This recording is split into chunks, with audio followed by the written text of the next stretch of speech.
I'm Anna Garrett, and I'm one of the co-founders of the Medipreneurs Summit that's coming up the end of April. It's April 26th to the 28th, and I'm excited to be talking today to Ashlee Hayes.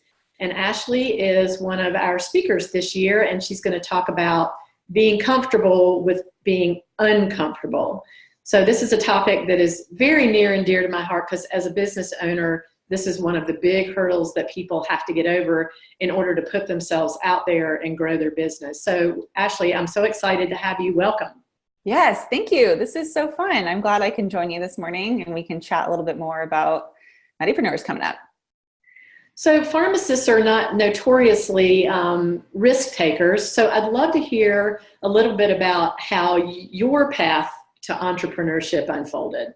Sure. I love that question. Thank you for asking. So went into pharmacy school, kind of knowing that I always wanted to do something different in my career. Didn't know what that looked like, but went into it, did great, did a residency in admin, took a traditional AD role after my residency, then transitioned into consulting for a startup company. And that's really where I started to get the bug of, there's a lot going on in the healthcare space and there's a lot to do. And there's a lot of opportunities for where my skills are. And so once I got into the startup world, I got this idea of, where do I see myself? Where do I envision myself going? And long story short, a friend told me, Ashlee, you're really good at interviewing. I'm like, really? I didn't even realize that. You're really good at talking about, not just yourself, but talking about your skills and talking about where you see your career going. And so from there, I kind of got this bug, like maybe I can start, helping more people land jobs. And from there, this is really where the start of RX Ashlee came from. And that was almost 2 years ago.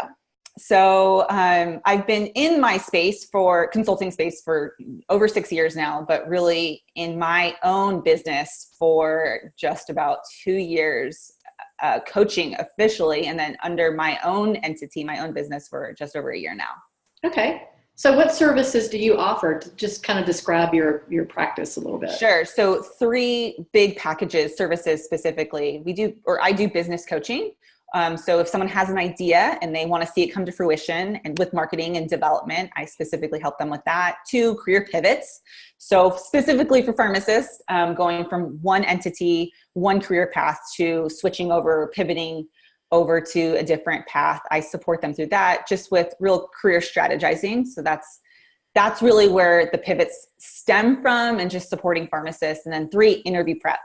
So that started about 8 months ago. And I will say that's really taken off. And it's so quick and easy for me to work one-on-one with a client. And then, within a couple of hours, they have these new skills and then they go in the interview and I swear it works. So it's been magic. It's been so fun. But when I first started off in the business, I was just doing career coaching. And then over the years, and as I dig deeper and deeper into what people are really needing support in, some more services has come around. So that leads me to a question that you and I were chatting a little bit about before we started. And you are the youngest speaker we have. And so you're the closest to graduation. So it's not rare. No, it's not. I don't have to hide it anymore. I'm pretty new. It tends to be the motto of lately. You're so new. You're so new into the career. How did you get to this space so quickly? So I appreciate it now. Well, but that also makes you a little more able to talk about, what I'm going to ask you about next. And that's that you have your pulse, your finger on the pulse more than say I would of what's going on in pharmacy right now. So, what would you say to people who feel like they're just kind of like stuck with a ton of debt in a profession that just feels like it's sort of circling the drain in some ways. In some ways it's not, but sure. Well, depending on your practice setting. Yeah. Thanks for asking that. I'll be honest with you. I have student loans, right? I'm no exception to, in the past 10, 15 years, to the rule of I'm there with you. So there's that. I feel that every single day. My husband and I actually both have student loans. So there's double of us. I think that this is a fantastic time to be part of our profession because there is so many opportunities. The opportunities just look different than what they did, say, 10, 15, 20 years ago when those grads started coming out. If you just were to open up what the opportunities look like and what, you know, the market is available to you, just changing that a little bit, there's endless opportunities. That's how I look at it. And how I got this way was because when I was in the startup company, there were people, sales, implementation specialists, project managers, speaking my pharmacy language without my credentials. I was like, who, what, where did you come up with that? They were speaking it sometimes even more fluent than I was.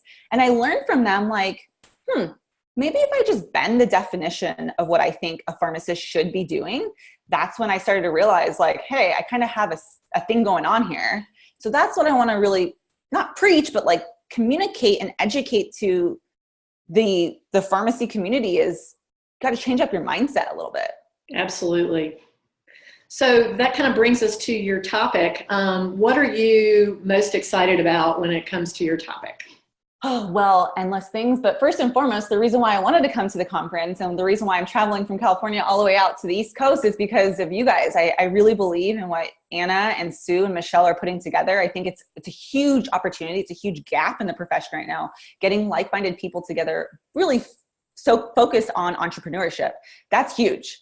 I tell students that I work with, I tell clients that I work with, you get to treat yourself like a startup company. You get to really rebrand yourself as your own entity if this is something that you actually want to pursue. And so one of the main impetuses of me coming out and why I'm super excited is because I was nervous to launch my own business. And it's still scary, right? When I post something or when I go into a presentation or when I'm speaking to someone for the first time, I think it's still uncomfortable. But part of entrepreneurship is getting comfortable being uncomfortable.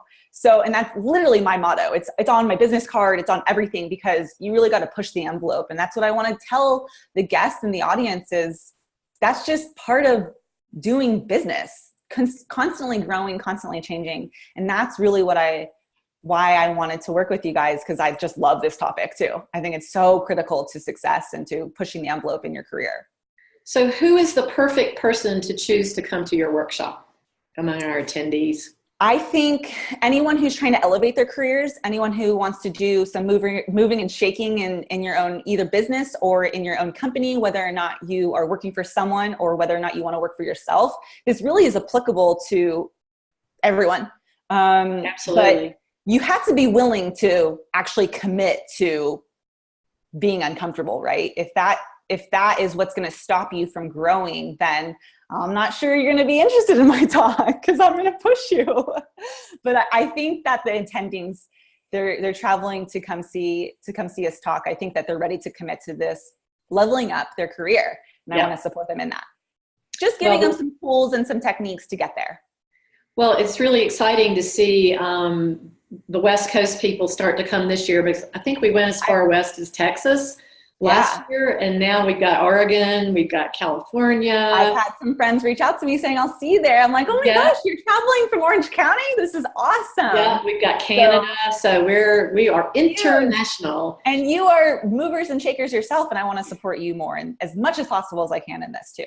Well, and we're so excited to have you come, and I cannot wait to meet you in person in April. So I really appreciate you being here with me today just to do this short little interview so people can get an idea of what you're going to talk about and start deciding what sessions they want to come to. Yeah, I hope to see everyone there. I mean, I promise I am trying my best. I've been working on the presentation for a couple months with Anna, and I'm really, really excited to share with you guys the tools that we've created together. Awesome. Well, thank you for being here, and I will see you officially in April. Sounds good. Thanks.